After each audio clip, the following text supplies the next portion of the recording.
Imagine logging into your computer on a Monday morning, taking your hands completely off the keyboard and, well, just watching an AI agent write a full application. Yeah, just sitting back and sipping your coffee while it tests for bugs and deploys to your servers. Exactly. And this week, Microsoft actually made that a reality. They did, but the technology was so powerful and the infrastructure got hit so hard that they actually had to shut off the free trials just 2 days later. Which is wild. So welcome to our deep dive. The week of April 5th to April 11th, 2026 marks a massive inflection point for Microsoft. It really does. Our mission today is to unpack exactly how Microsoft is aggressively pivoting. They're no longer just relying on third-party partners. Right. They're building a completely vertically integrated AI empire. Right. We're talking about everything from their own first-party models to physical liquid-cooled data centers. And we are going to cut through the noise of this week's updates for you. We're looking at new model benchmarks, massive autonomous developer tools, billion-dollar infrastructure plays, and the security risks that come with them. Because before you can build those products, you need the foundational science. Yeah, you really do. And we're starting with Microsoft's aggressive move to commoditize the inference layer. So let me read the first microformat update here. Go for it. Headline is Foundry Labs 7 first-party AI models from Microsoft AI and Foundry Labs. What happened is Microsoft released public previews of 7 proprietary AI models, including MAI-Transcribe-1, MAI Voice 1, and MAI Image 2 directly within Microsoft Foundry. Right. And why it matters, this massively undercuts competitor GPU costs, with MAI-Transcribe-1 achieving a 3.9% word error rate at just 36 cents per hour of audio. Date and region is April 8th, 2026, global. And the source call-out is the Microsoft tech community. So to really get why this is a big deal, we have to talk about the inference layer. All right, I was just going to say, what does inference layer actually mean in practice for you as a user? Well, inference is just the moment the AI actually does the work. Right. It's the compute required to answer your prompt or transcribe that audio. Okay, that makes sense. And for the last few years, enterprise AI basically meant paying premium API costs to third-party companies every single time the AI had to think. Ah, I see. But by releasing these MAI models, Microsoft is internalizing that capability. Which dramatically undercuts the competition. 36 cents an hour is dirt cheap. Massively. And that 3.9% word error rate is a highly precise, enterprise-grade accuracy level. They are commoditizing the exact service competitors are desperately trying to sell at a premium. Right. But cheap doesn't really matter if the AI is hallucinating, right? Yeah. Especially with physical robotics. Which leads me to our second update. Headline, Faithful GRPO for Microsoft Research India. This one is fascinating. It is. What happened is researchers unveiled a mathematical breakthrough using Lagrangian dual ascent to enforce logical consistency in multimodal models. Why it matters is this technique collapsed spatial hallucination rates from 24.5% down to a highly stable 1.7%, a prerequisite for safe physical robotics. Date is April 8th, 2026, global. Source is Microsoft research via ArchSE. Dropping hallucinations from over 24% down to under 2% it's a non-negotiable requirement for robotics. 24% is basically guessing. Exactly. If you put an AI brain into a robotic arm on a crowded manufacturing floor and it hallucinates its visual logic a quarter of the time, that's a catastrophic safety failure. Right. But the paper mentioned they achieved this by applying a mathematical constraint called Lagrangian dual ascent. I'm going to need an analogy for that one. Sure. Think of Lagrangian dual ascent like a mathematical rubber band. Standard AI models can sometimes just let their imagination run completely wild. Like seeing a shadow and thinking it's a real object. Yes, the camera sees a shadow, and the AI hallucinates a third arm on a robot, or completely misjudges the physical depth of a wall. Oh, wow. What Faithful GRPO does is act as a strict physical boundary. If the AI's internal reasoning starts to stretch beyond the logical, physical constraints of the evidence, that math acts as a rubber band. So it just snaps it back. Exactly. It aggressively snaps the model's logic back to physical reality. It refuses to let the model guess. Okay, that makes perfect sense. So they have the MAI models, and they have this rubber band math to keep things grounded. But how does this affect you if you're just sitting at a desk? That brings us to the workplace data. Right. Headline, 2026 New Future of Work Report from Microsoft Research. What happened? Microsoft published empirical data on how generative AI is reshaping workplace collaboration and skill requirements. Yeah, the survey data. Exactly. Why it matters. While enterprise users save 40 to 60 minutes per day, 40% of survey respondents report dealing with low-quality AI outputs, now dubbed work slop. Date is April 8th, 2026, global, with survey data from Germany and the US. Source is the Microsoft research blog. Work slop it's honestly the perfect term for it. It really is. It's the ultimate friction of the AI era.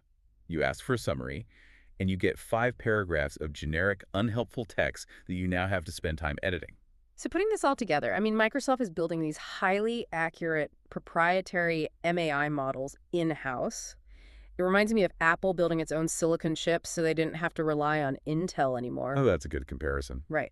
Is Microsoft essentially building a walled garden for AI here? Well, it's a logical comparison, but I'd argue it's less about a walled garden and more about, absolute margin control. Okay, margin control and quality. Right.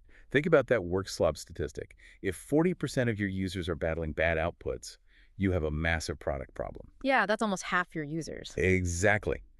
By owning the MAI models directly and eradicating those hallucinations with math guardrails like faithful GRPO, Microsoft can confidently deploy AI at a massive scale. They don't have to trust someone else's model. Precisely.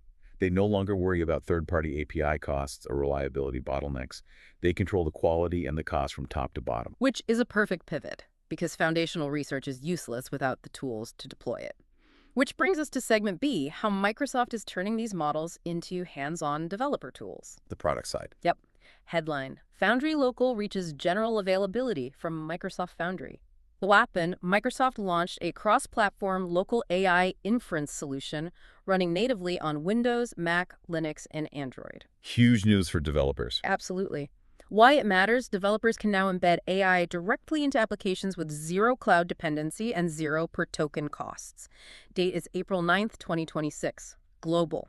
Source is Microsoft DevBlogs. This is a major developer milestone. If you want to eliminate cloud inference costs, you push the compute to the edge. Meaning directly to the user's local hardware. Right. Foundry Local allows you to embed models directly into applications with zero cloud dependency. There's no network latency, no server bills. And it works offline. Exactly. Or inside highly secure, air-gapped corporate environments. But at the exact same time, they're pushing localized tools.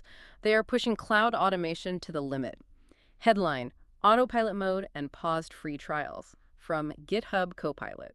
This was a wild couple of days. It was. What happened? GitHub introduced a fully autonomous autopilot mode in VS Code, but simultaneously paused all new Copilot Pro free trials due to massive system abuse. Yeah.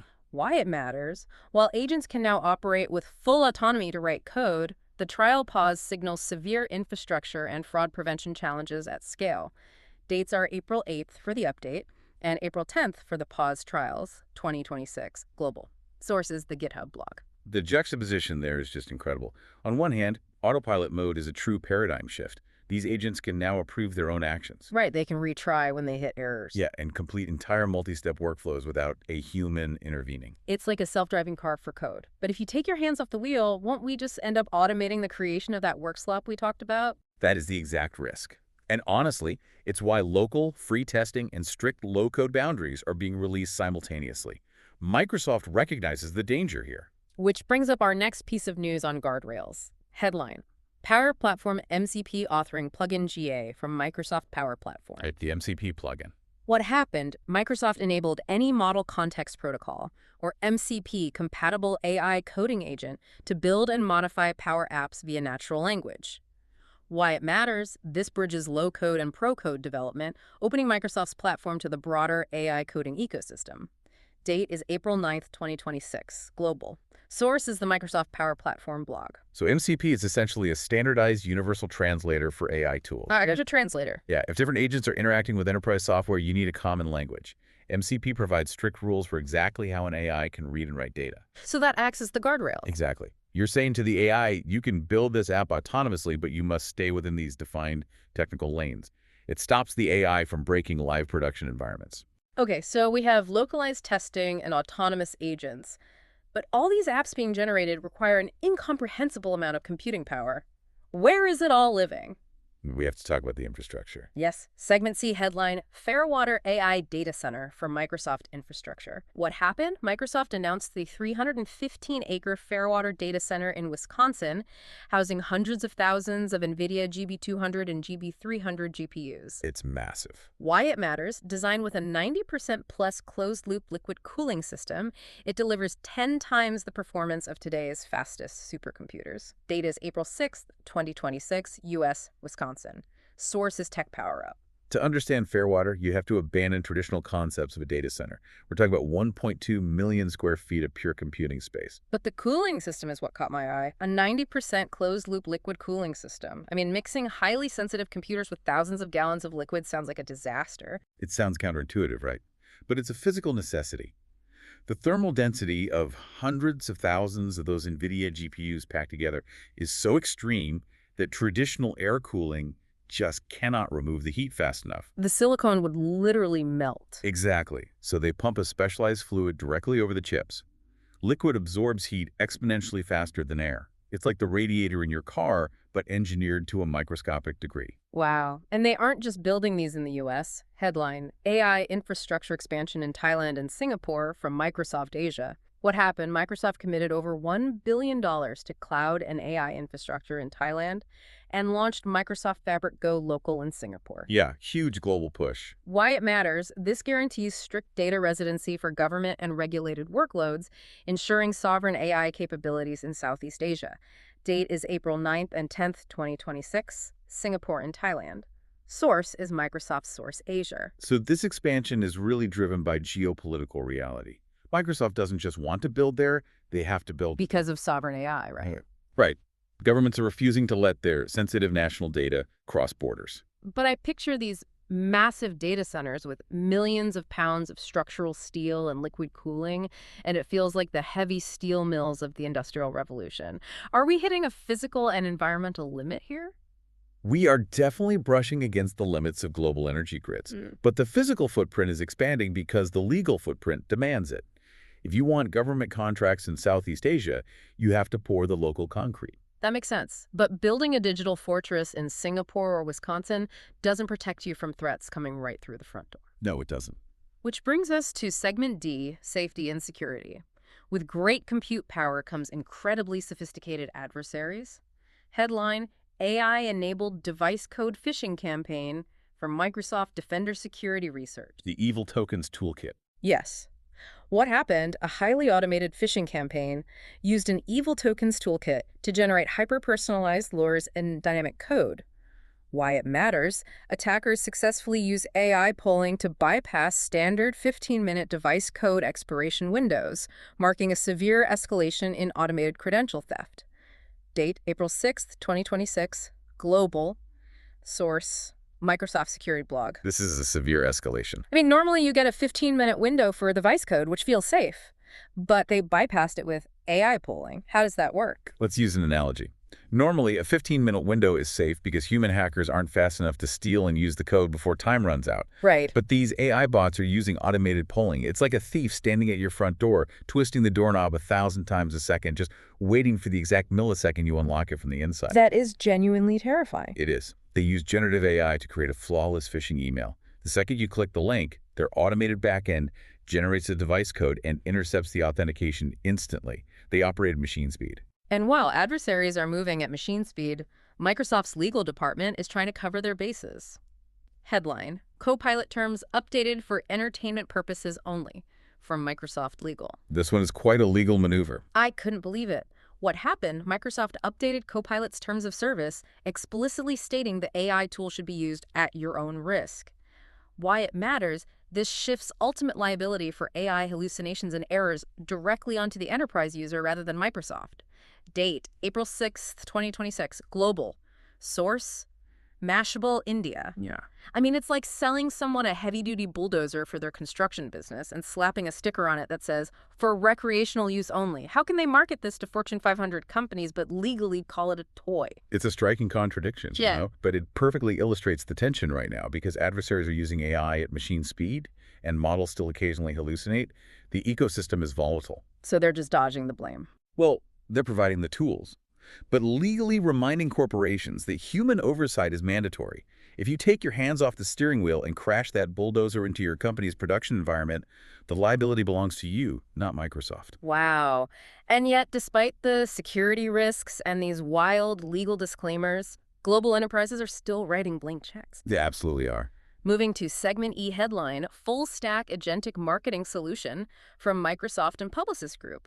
What happened? The global advertising giant expanded its partnership with Microsoft to deploy Copilot Studio and autonomous marketing agents. This is a massive deployment. Very massive. Why it matters, this rollout includes deploying Microsoft 365 Copilot to over 114,000 employees globally, establishing Microsoft as the operational standard for corporate marketing.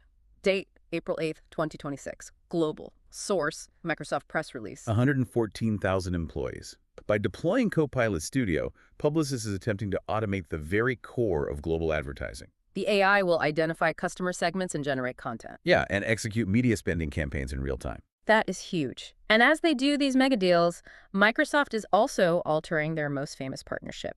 Headline, Restructured OpenAI Partnership from Microsoft and OpenAI. The capstone of the week. What happened? Microsoft and OpenAI overhauled their relationship, with Microsoft taking a roughly 27% stake in the newly restructured Public Benefit Corporation. Why it matters? At a $135 billion valuation, Microsoft secures long-term Azure revenue while gaining the freedom to aggressively pursue its own in-house AGI development. Date, April 8th, 2026. Global. Source, New Age Bangladesh and AFP. Exactly. I look at this and it feels like a band going their separate ways for solo careers, but still sharing the royalties. Is Microsoft politely stepping away from OpenAI? If you connect everything we've talked about today, it tells a cohesive story. Microsoft is no longer purely reliant on OpenAI. Right, they have the MAI models now. Exactly. They launched highly accurate, cheap MAI models. They're building independent, liquid-cooled data centers like Fairwater to own the compute. And with deals like Publicis, they're selling the application layer directly to the enterprise. So they own the whole pipeline. Top to bottom. By restructuring the OpenAI deal, they protect their Azure revenue while gaining total freedom to pursue their own in-house AGI. They are asserting absolute independence. It's vertical integration on a scale we haven't seen in decades. So what does this mean for you listening right now? The shift to agentic AI means the AI is no longer just answering your questions, it is actively acting on your behalf. Which brings us back to that Microsoft research report. We know enterprise users are saving 40 to 60 minutes a day using these tools. Right. So my final thought for you is this. If AI can save you an hour a day, what are you doing with that extra hour? Are you doing deep, meaningful work, or are you just using it to sift through the work slop generated by someone else's AI? That is definitely something to think about as this tech scales up. Thank you so much for joining us on this deep dive. Stay curious out there and keep questioning the algorithms.